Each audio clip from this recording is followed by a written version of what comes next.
Hi, I'm Chris Wilson from Grinding Gear Games. Welcome to our livestream. We have a busy lineup today with announcements for Path of Exile 2, as well as the exclusive reveal of Path of Exile Necropolis, which launches on March 29th. For the first time ever, we'll be releasing this expansion simultaneously on all platforms, PC, Mac, and console. Twitch drops are enabled on today's livestream, so make sure you follow the instructions below in order to claim your suffering back attachment. Today's stream will start with Path of Exile 2, where Jonathan will show you our latest announcements. Mark will then take you on a deep dive into the new Path of Exile Necropolis Challenge League, which launches in 1 week. He'll cover the league mechanics, its deep crafting system, large endgame changes, some improvements to the core Path of Exile campaign, and finally some quality of life features. We'll then show you our new supporter packs, and we'll head into a live Q&A session where Ziggy D will ask us your questions from Twitch chat. After the livestream, we'll drop the full patch notes. Ads should be off now, from here on out. Hey guys, Ads should be off for time now. to chat about PoE 2 again. FYI. It's only been a few months since we Should talked be about off the Mercenary, from here and on out. even since then, a huge amount has changed.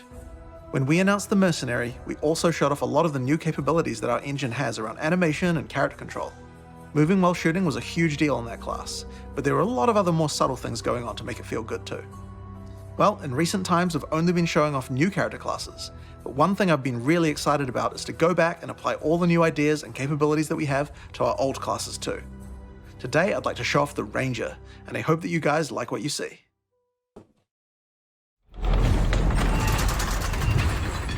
Ranger.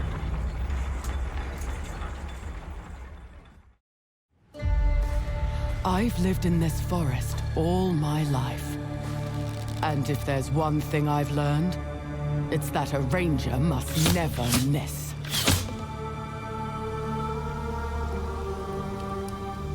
A beast will hunt you, but it is the cruelty of man I fear. I'll take your finger! There is no truly escaping the Count's justice. Bar shot. Your sentence is to be hanged from the neck until dead. Let your souls feed the first ones, and your bodies feed the land. After her!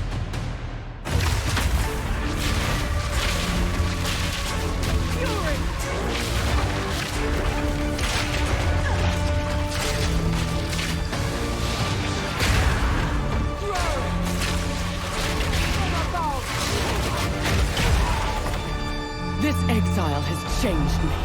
No more running. No more fear. You won't get away this time.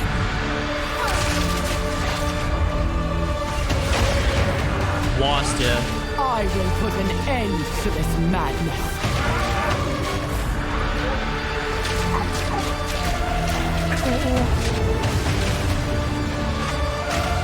A mouth.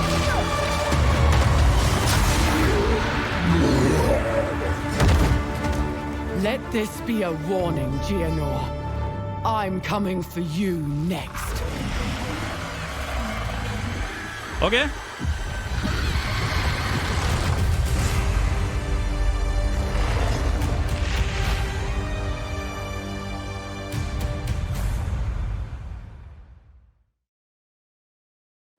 Let the hunt begin.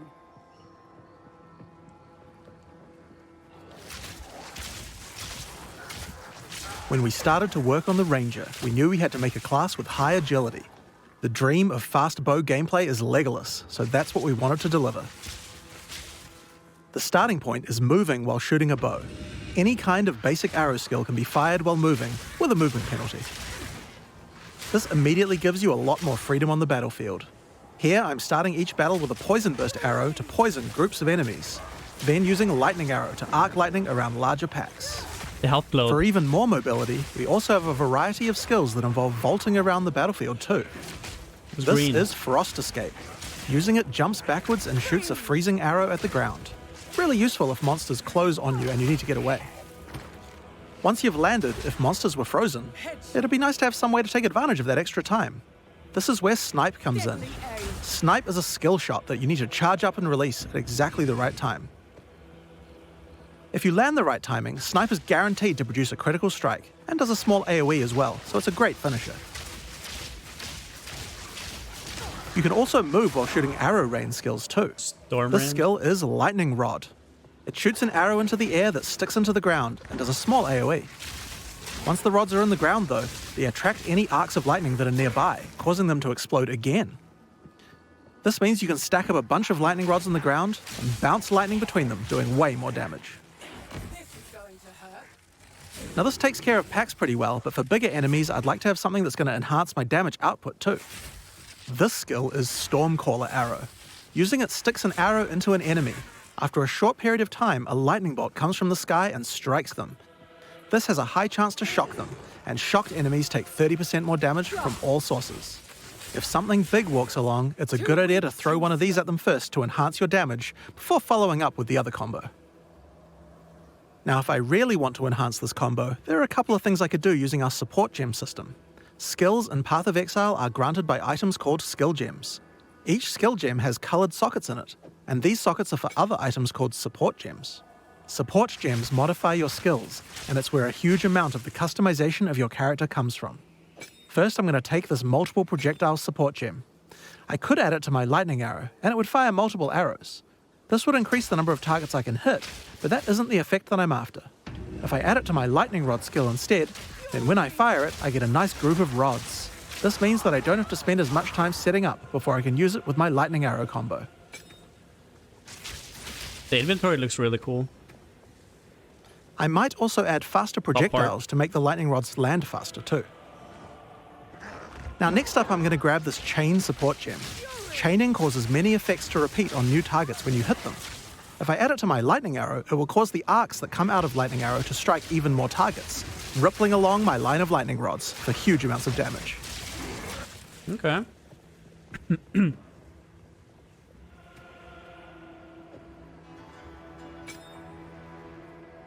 Now I think we can use support gems to improve Stormcaller Arrow as well. Let's start simple. I'm going to chuck less duration on here. This will cause the lightning from the sky to strike a bit faster. Next up we have a support called Shock Proliferation. This support makes it so that any enemies shocked by the skill will also have the shock jump to nearby enemies, meaning they'll take the extra damage as well. It's just a chance to proc, so it's not going to proc on every single pack, but when it does, a pack will go down ultra quick. Another useful empowering skill is Barrage. Barrage is one of the rare cooldown skills in PoE 2. It enhances whatever your next attack is to fire 3 times. With what we have here, I think it might be a good idea to use it with Lightning Arrow. It'll generate 3 times as many lightning explosions. You could also use it at just the right moment with Snipe, or any number of other skills depending on what effect you need more of right now. It's very versatile and can be used in a range of situations. Yeah, the flasks look weird. I agree. Now, even as mobile as the Ranger is, it's still very useful to slow monsters down, and a Ranger certainly has quite a few tools to do this. If you're prepared to get up close and personal, we have a skill called Electrocuting Rod. First, jump over the enemy and shoot it into them. Once the rod's in place, any lightning damage they take will build up a special electrocute gauge. Once the gauge is full, the monster is totally suppressed, allowing you to kill them easily. Okay. Now sometimes when you use Electrocuting Rod, the enemy dies before you get a chance to electrocute them. I think there's another support gem I could add to my lightning arrow to fix this problem. Neural Overload will make it easier to electrocute enemies. If the skill it's attached to puts them over 50% of their electrocute bar, it will trigger instantly.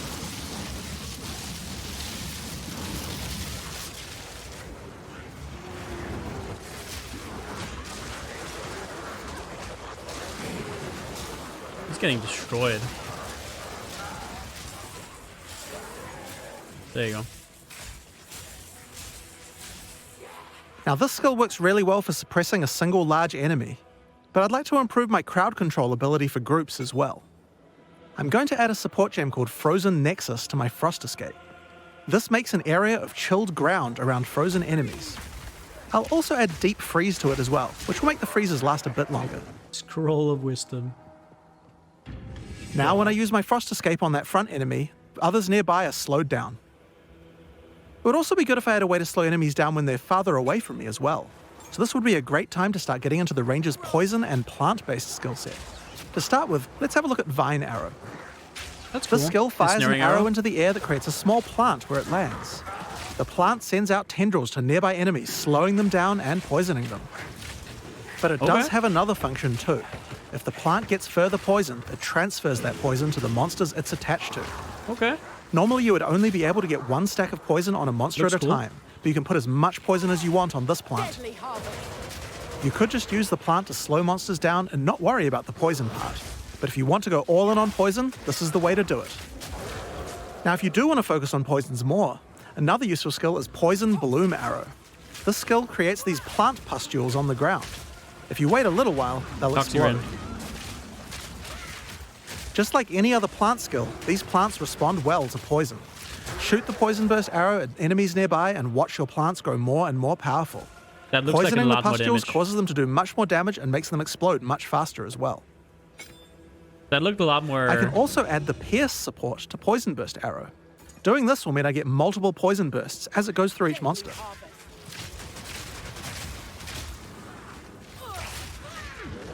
Okay.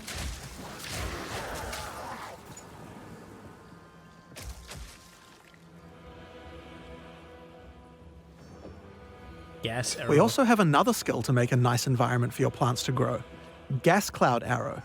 This skill shoots the ground and creates a cloud of gas that continuously poisons things inside it. Okay. Throw your plants down, then put a gas cloud on top. The constant poisoning will make them grow. That looks cool. Bard gaming, yeah.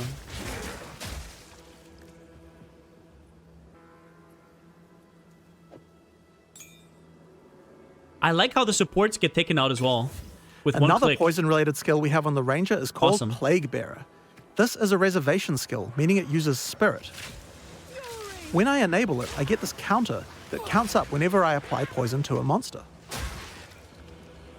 You can see the counter on the skill increasing as each new monster is poisoned. Plague Bearer. Now I'm going to fight these monsters and make sure to poison them as much as I can to build up the counter.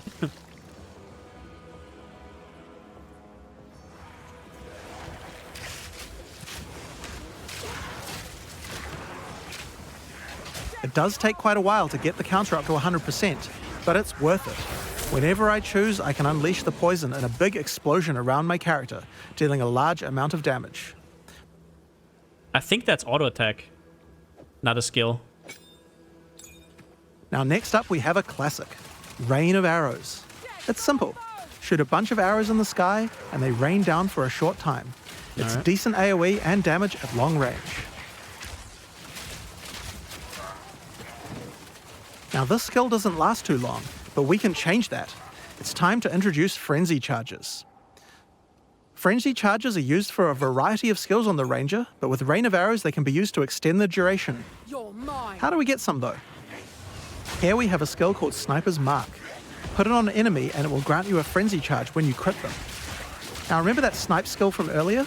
That skill guarantees a critical hit. So first we Sniper's Marked an enemy, then we sniped them. And after that, the next Rain of Arrows will last a really, really long time. Okay.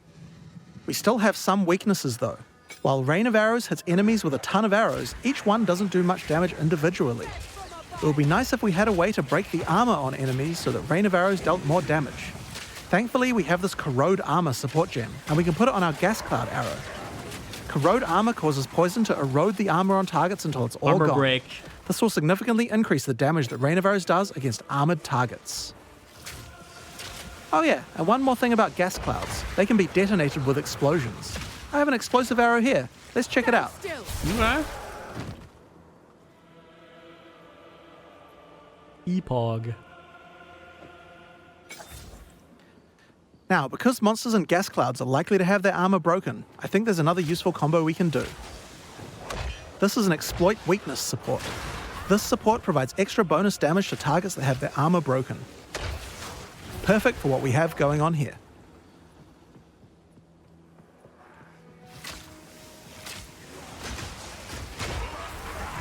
So, those are just some of the skills we have on the Ranger class in Path of Exile 2. Now that we've seen all these skills, let's see how well they do against a much tougher enemy. It's time to fight the boss of the temples, Thanos. Thanos? Kitava's cursed madness never ends. Did he say Thanos? Oh yeah, Thanos. With a P.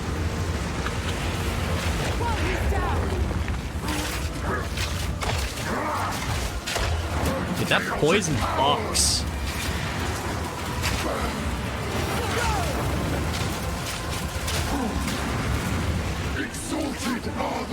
This looks smooth. Just to lose.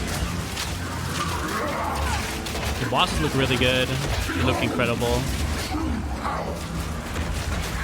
Look at the surroundings as well, like the environment and everything. It looks really good. Like, this shit looks so good.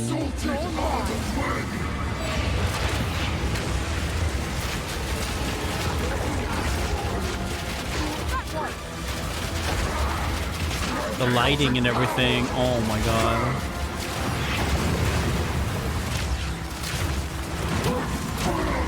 Compared to other builds, this actually looks like a lot of damage. Am I wrong? I mean, it's hard to know what they have on, but this actually looks like a lot of damage compared to some of the other classes. But if the enemy was moving, it would probably be a lot different. He just stands there and takes all the poison stuff. Yeah. It seems a lot faster. I wonder what would happen if he would move, like if it was a moving boss. Bow being OP classic, yeah.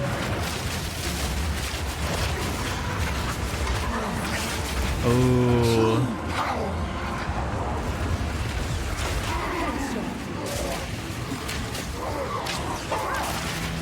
Bullet hell, yeah. Holy. Didn't do that much damage though. He got hit by a ball. Didn't do that much damage.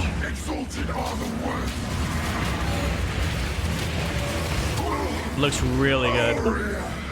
Bro, you have so many life lots. What is it? Dude, his reaction time is like B-Boomer. Kill swiftly and move What on. the hell? This is how you survive. That's the Ranger. But oh yeah, there was one more thing. The mount. Check this out. A mount. Yes, you can ride a rower. While riding the rower, you can shoot arrows with no movement penalty. It's pretty overpowered. You can also use your vaulting skills to jump right off the rower's back. Once the rower doesn't have a rider, it starts attacking monsters, so he's nice to have around, even if you're not riding him. That said, if you are riding, don't get hit. If you take a heavy stun while on a rower, you'll fall off, and it takes a while to get up, so be careful. So that's what we wanted to show you today. Now there is just one more rather unfortunate bit of news. Path of Exile 2's beta is going to be delayed. I told previously you! said that we would get the beta out on June 7th. And while I think we would be able to get the game's content ready in time, we underestimated how long it would take to get gameplay polished to a standard that we're happy with. We're still going to be doing alpha testing in June, but we're going to be delaying the beta until later in the year. I don't have an exact date for you today, but it should be towards the end of the year. In the meantime, you can still play Path of Exile 1, of course. Now, speaking of PoE 1, I didn't write it down. we also have the 3.24 expansion to announce. I'm going to hand over to Mark, the game director on PoE 1, to show us what's in store. We had a lot of fun making this one, so let's just get straight into it with the trailer for Path of Exile Necropolis. Comments. Oh god. Okay. Alright, I'm ready. Cold flesh, dirt, maggots, and ghosts. Our job is to keep them where they belong. It's your first night, so you'll need this. A ghostly lantern for ghastly tinkering.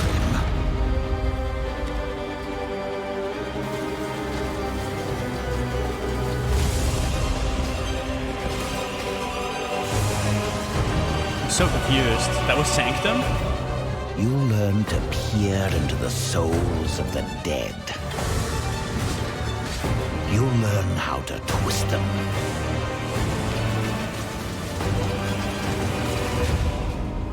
Meet me in the Necropolis. You can pilfer shiny things from a corpse, but you can pilfer glorious things from a soul. I need a gravedigger.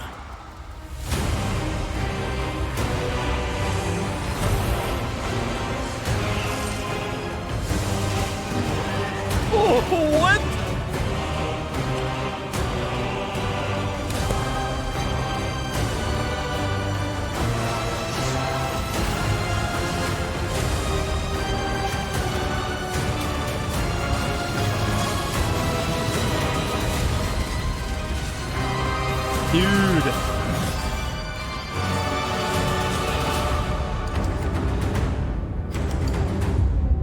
The job's hard, but the pay's good. Penultimate boss means do you say? Exarch Eater, no? That means Exarch Eater.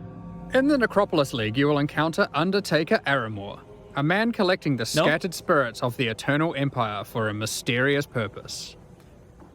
These spirits have begun to haunt the monsters of Rayclast, unleashing their ancient fury and sorrow onto the world. The Undertaker will provide you with the Lantern of Aramor, a powerful family heirloom which can illuminate the wrathful spirits haunting monsters throughout Rayclast. With it, the Undertaker hopes to employ you to rid Rayclast of this menace, and further his cryptic cause. The lantern can be used when entering any new area. When peering through it, you can examine the spirits haunting that area. The lantern also allows you to manipulate them, letting you configure which monsters are affected by which mods. It would be wise to take your time with your decisions here, for the spirits are not forgiving. Nah. When peering through the lantern, you can also see extra details about the packs of monsters in the area. Rowers here are considered common, whereas the water elementals are more scarce. If you want things to be easier, you can put the more difficult spirits on the elementals, which you'll encounter less often. We've tried to make sure that by engaging with the lantern, you are able to intelligently control the difficulty in the Necropolis League. The spirits come in a number of forms which represent the danger they pose. For example here, the infested vultures are servant haunted, causing them to deal a small amount of increased damage. But the Vol's Vanguard are noble haunted, causing them to deal a large amount of increased damage. As you reach higher level areas in Rayclast, the tier and number of spirits that are haunting monsters will generally increase. Your game knowledge can help you here. If you're aware of the composition of a monster pack, this means certain mods will be easier to manage. For example, the mod that increases a pack's damage for every monster killed has no effect on packs with a single monster, like a Devourer. However, if we found a spirit that makes the strongest monster in a pack deal 100% more damage, well, I'm going to avoid the Devourer. You might have noticed that the Lantern of Aramor provides other useful information, such as the types of abilities monsters use, or the damage types they deal. So for those who are less familiar with how these monsters work, this can be a great way to learn what you're up against. The spirits are constantly moving throughout Rayclast, so if you are finding a campaign area too difficult, you can just wait a few minutes and peer through the lantern again to see what's changed. Of course, powerful spirits beget powerful rewards. There are two reasons why you might want to face a challenge now and then. Firstly, not all the spirits are malicious. Sometimes the monsters aren't haunted at all, but are instead devoted. These can grant basic rewards like increased experience, or bigger rewards like spawning the Nameless Seer, an NPC that will grant you a single unique item after you defeat all of the packs affected by that spirit. Okay. The more haunted monsters you defeat in the previous area before using the lantern, the more likely the devoted monsters will appear in the next area. Monsters haunted by higher tier spirits will increase the chance of the devoted appearing even more, meaning that sometimes it's worth putting the hardest modifier possible on very common monsters, if you're brave enough. Again, we've tried hard here to allow players to customize the danger and rewards as much as they can. Aramor is an Undertaker, and you can probably guess what we're taking to him. The second main reward from the Necropolis League is monsters with unresolved anguish. Once slain, their corpses need extra care from the Undertaker, and he will offer to take them back to his necropolis and store them in the morgue. Time to earn your keep. When you are ready, you can visit the morgue to view the monsters you have collected, and then get to work burying them in one of many graves in Aramor's cemetery. For example, we will bury this Katava's Herald. Aramor's mysterious soul experiments can coalesce powerful items. Here I've chosen to create a pair of boots. Heal your pains and aid this soldier, so Okay. you may grace them with fleetness. These boots are useful for my character, but aren't exactly what I hoped for. And this is where the Necropolis crafting system really shines. You'll have noticed that the corpse we collected earlier had a crafting effect on it. In fact, all collected corpses do. If you bury multiple corpses in the cemetery, all adjacent corpses can be exercised at once to create one item. All of the crafting effects on those corpses will apply to that same item. This allows you to have either one or many different crafting projects ongoing in the cemetery. For example, next time I try to create boots, I could bury corpses that increase the chance of getting move speed modifiers. To go further, I could use these to generate higher tier modifiers. Then, I could try to bias it towards being an evasion pair with this. Finally, I'll apply some crafting effects that improve the probability of getting good rolls. Now, let's craft our item and see what we get. Please be dog shit. Free you of your anguish and aid this soldier, so that you may grace them with fleetness. As you can see now, we have a much better pair of boots, forged from the souls of our enemies. You could even use the entire cemetery to craft one item. There is always something you can do to try and ensure your item will be as best as it can be. We hope to see some really crazy grave crafts. If you are lucky, you might find corpses with meta crafting modifiers. That was fractured. These can be buried to manipulate your crafting projects in more drastic ways. This one increases the potency of all crafting effects of adjacent undead corpses. Ooh. Another meta crafting modifier gives a chance to drop an extra item from your craft, with all the same crafting outcomes applied. All you have to do is bury a lot of undead monsters. Of Throldana free you of your anguish and aid Spreadsheet League, yeah. so that you may shield them from harm.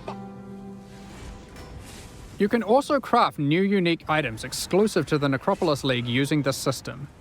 As you explore Rayclast, you might find the corpses of famous Eternal Empire families. And when you bury an entire family together and exorcise them, they will thank you with a unique specific to their lineage. May the painters and poets of the Novalius family spread the story of the Eternal Empire far and wide, so that all may... For example, the Novalius Inheritance Belt. I'll give you a moment to check that out. You can use other corpses alongside them to grant implicit mods, manipulate the values of explicit mods, and more. In this case, with the Parandus Pact, you can even change the modifiers it generates. This unique is a jewel which adds extra stats to passive skills in a radius when socketed into the passive skill tree. The stats it adds are randomly generated, but you can bias it towards a specific type by using other crafting effects, such as this one, which increases the chance of getting life modifiers. Let's see what we get. So that you may empower a bow the mighty lion I would be proud of.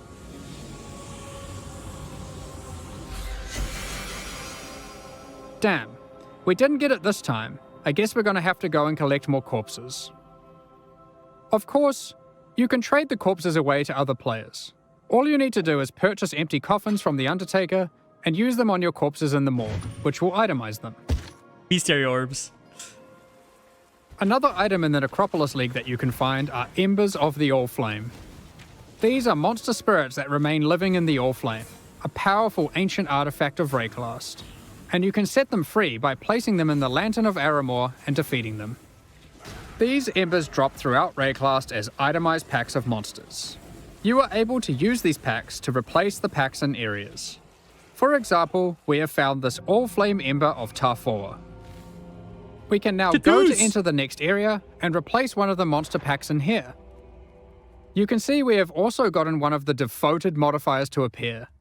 We can pair up the Karui ancestors with this modifier, making them even more rewarding. Let's go ahead and replace the tentacle miscreations. They're back. However, when replacing packs, you want to double check their density, as the new pack will inherit the density of the replaced pack. The Karui ancestors we have now added to our area can even drop basic variations of tattoos. If you aren't aware, this is an item type from the Trial of the Ancestors League, which can be used on passive skills to change what they do. There are many different types of itemized packs. You can find Breach and Legion monsters that drop splinters, untainted packs that provide insane amounts of experience, and even simple frogs, which can be used to replace difficult monsters to make life easier. And of course, these Ember monsters can be raised as specters too. Finally, let's discuss how this league works in in-game maps. Each in-game map will allow you to manipulate it using the lantern on the map device UI. However, instead of randomly cycling every few minutes, it is fixed to that map. Once you view the map through the lantern, you cannot remove it from the map device, so you can't trade that map away now that you've seen it as too difficult for you, or has monsters in it that you'd rather avoid, like porcupines. We're also trying something new this time around. During the Necropolis League, there will be support for the League on the Atlas passive tree. Multiple clusters will be there, allowing you to enhance the gameplay, customize it, and even change its behavior in meaningful ways. Okay. One way that you can change the crafting in a meaningful way is with the Prospero's Wager Keystone. With this keystone, all the monsters with unresolved anguish come with this crafting modifier, which causes them to generate a random craft when buried. This means instead of pre-planning your crafts, you have to adapt to them on the fly to get the best results. These clusters will not be available in Standard League. In 3.24, we've made a plethora of changes to the endgame. We're introducing new bosses, adding another tier of maps, and streamlining the Atlas. The most difficult and most rewarding content in Path of Exile can be found in Uber Pinnacle bosses, such as the Maven and the Searing Exarch. Currently, the only way to access these bosses is by allocating specific keystones on the Atlas passive tree. While this system offers a nice element of control, it causes a problem. Rewards and access to the non-Uber variants are now economically priced around the rewards of the Uber fights. This means it is wasteful to run the non-Uber variants instead of simply selling them. Another problem that we noticed is the difficulty jump between the Pinnacle and Uber Pinnacle content was relatively large, and there wasn't obvious content that could bridge this gap. Many players would give up on their characters before being able to defeat the Uber Pinnacle bosses. In 3.24, we will be making some changes to this. We are removing the keystones that give access to the Uber Pinnacle bosses from the Atlas tree, and instead we'll be adding a new set of fragments that give you access to this content. Good idea. Where do you get these fragments? We are adding a new tier of maps, Tier 17 maps, which not only give you access to the Uber Pinnacle content, but also test your characters in new ways. They feature a new set of bosses, Uber monsters, and a new tier of modifiers that can roll on the maps. There are 5 new Tier 17 maps in total, with some surprising boss fights at the end. We'll look at a couple today, and the rest you'll have to discover for yourself. First, we have the Citadel map. This map contains an ancient Kalguran citadel. You will encounter many expedition monsters as the signature packs throughout the map. At the end, you will fight Uber Uhtred. This is a version of a boss from Expedition League, with all its abilities and mechanics enhanced. Uber Uhtred will even be able to summon 2 other expedition bosses to aid it during the fight. Secondly, we have the Fortress map. This map is an impregnable fortress, guarded by monsters from the Heist League. At the end, you will encounter an Uber version of the Unbreakable. Again, it has enhanced abilities and mechanics you'll have to learn and overcome. Each of the Tier 17 map bosses has a chance to drop a unique item, allowing for some target farming. However, these aren't entirely new unique items. Instead, we've taken other unique items, removing them from the core drop pool and rebalancing them to fit here. One example is this reworked version of Wraith Lord. It has 4 Abyss sockets, and allows you to summon an additional Spectre for each Ghastly Eye jewel socketed into it. What? Another example is Mana Storm. This has been rebalanced to grant a lot more damage than before, alongside some more impactful mana stats, if you can get lucky rolls. Alongside adding Tier 17 maps, we have also changed the Uber Pinnacle bosses to have completely distinct unique item drop pools from their non-Uber counterparts. Nice. This means there is a reason to farm both versions. Nice. Let's take a look at the Shaper versus the Uber Shaper. The Shaper will drop these uniques: Voidwalker, Shaper's Touch, Solstice Vigil, and Dying Sun.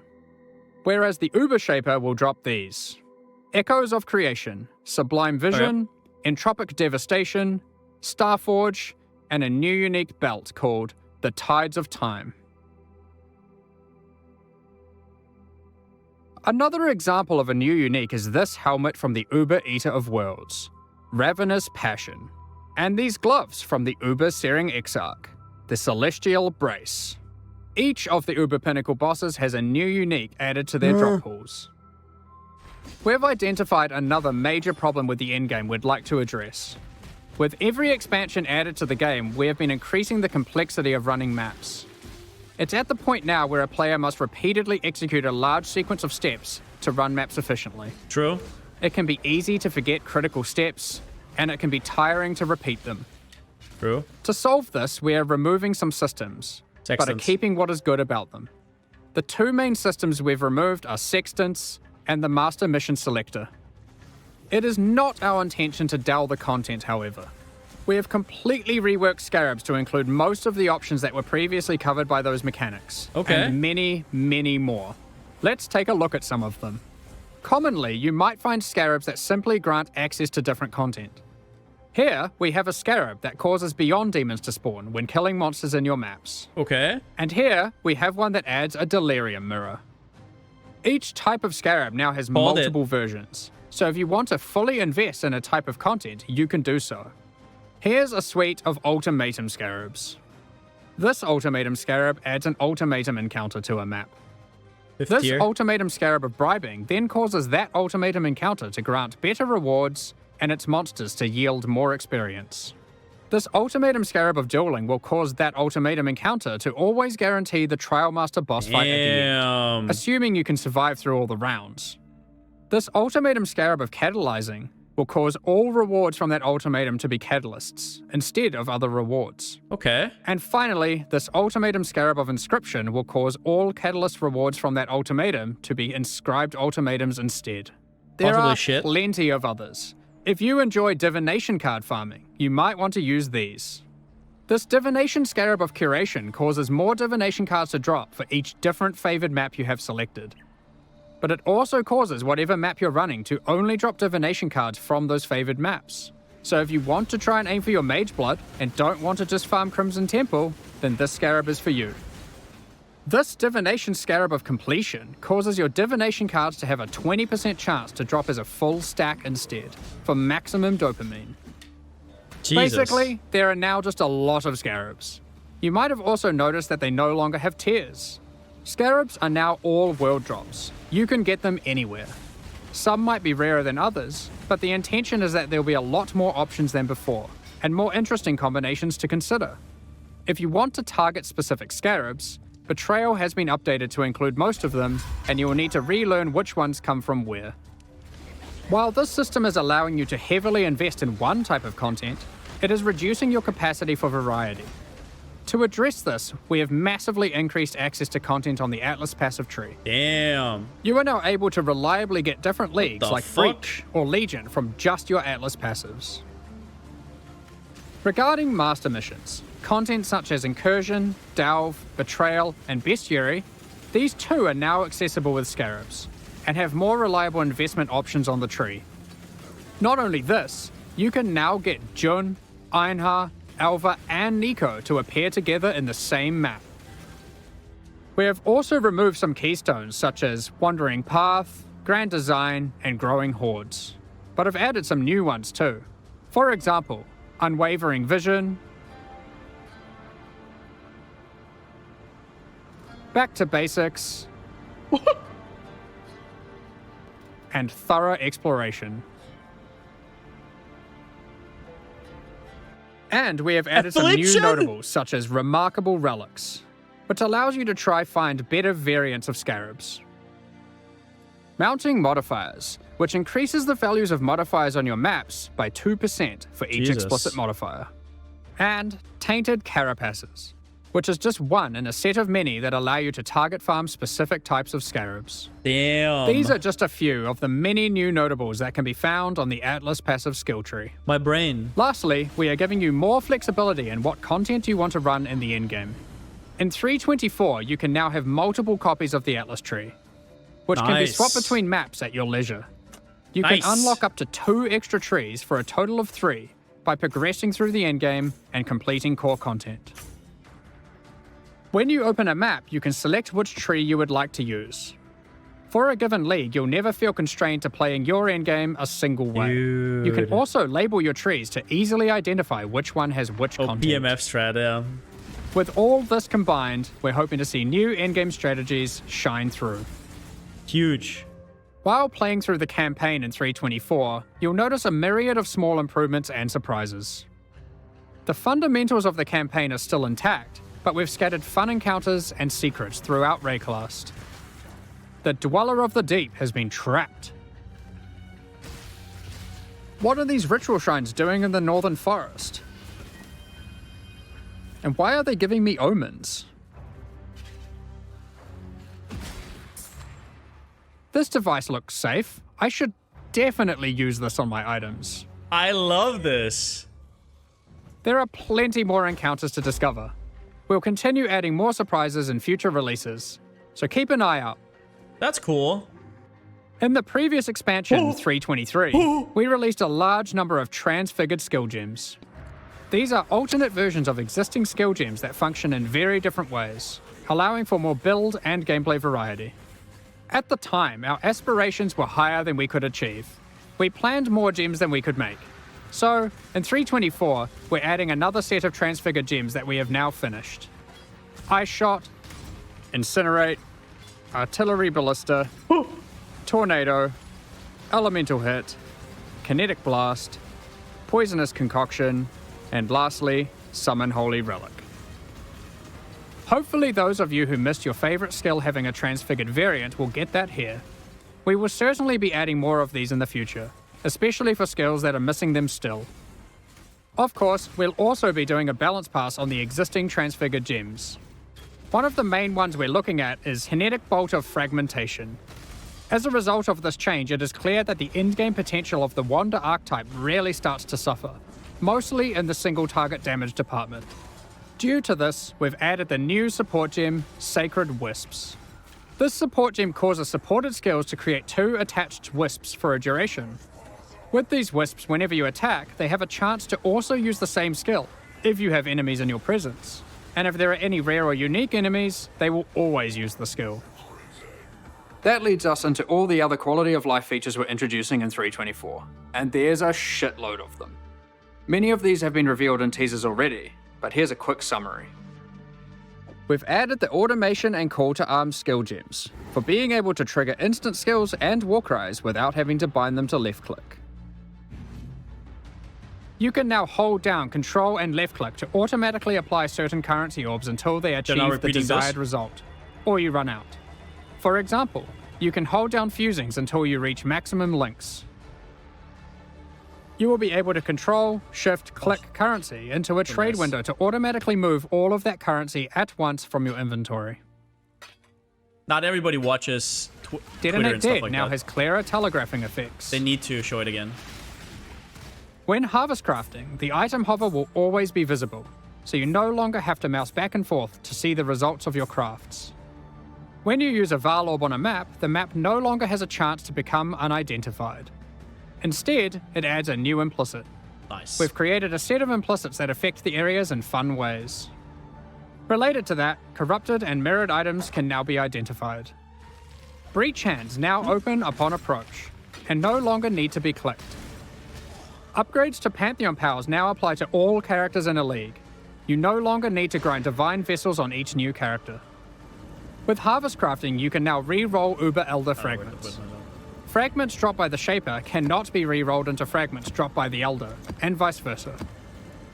Regarding Betrayal, we're removing Ashling's crafting bench as a reward. Instead, Veiled Orbs now perform that function.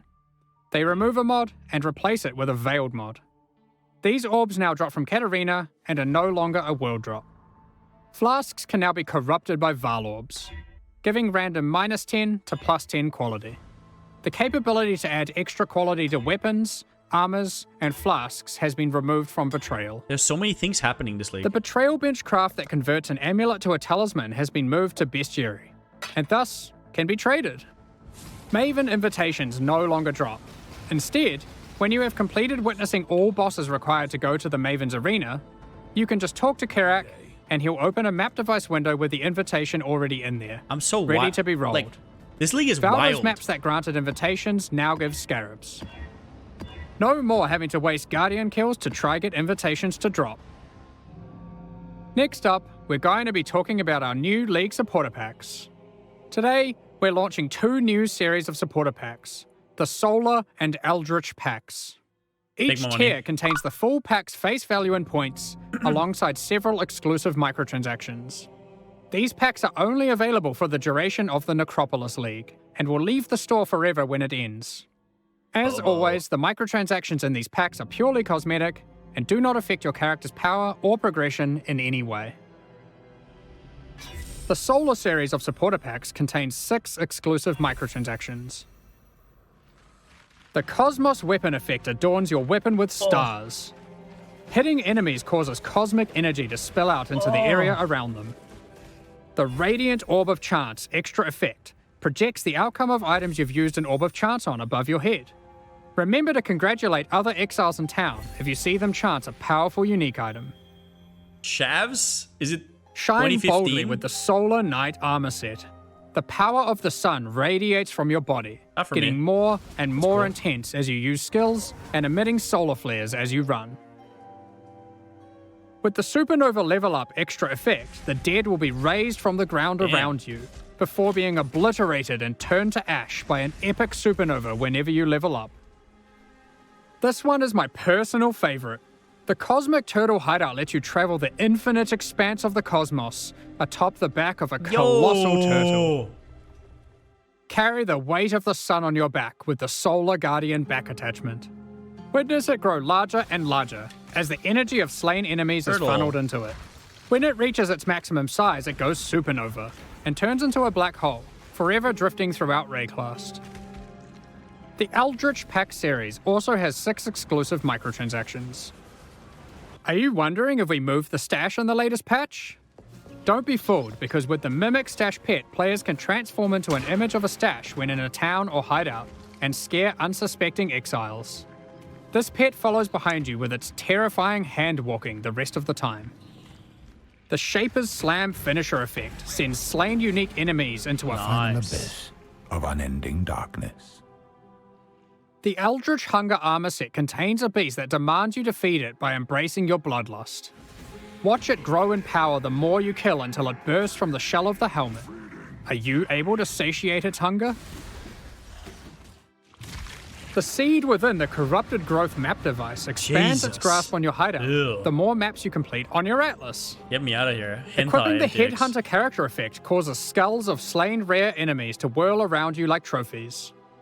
They become enraged when you are near a rare enemy you are yet to kill, wishing for them to join your collection.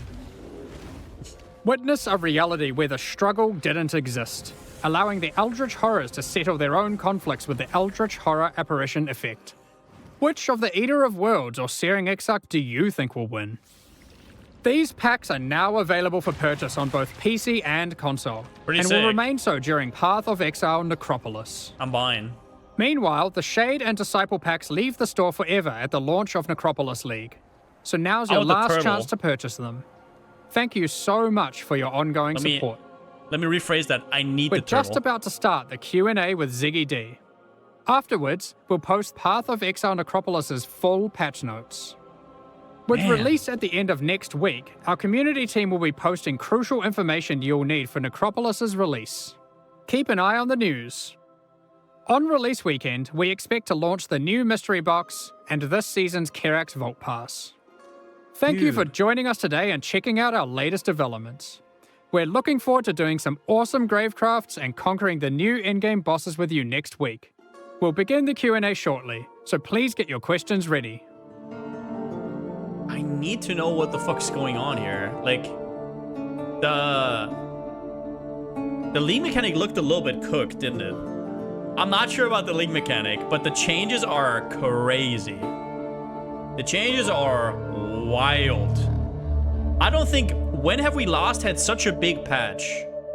This looks like a crazy patch in terms of like changes and whatnot. This is wild. Years ago, yeah, like 3.0.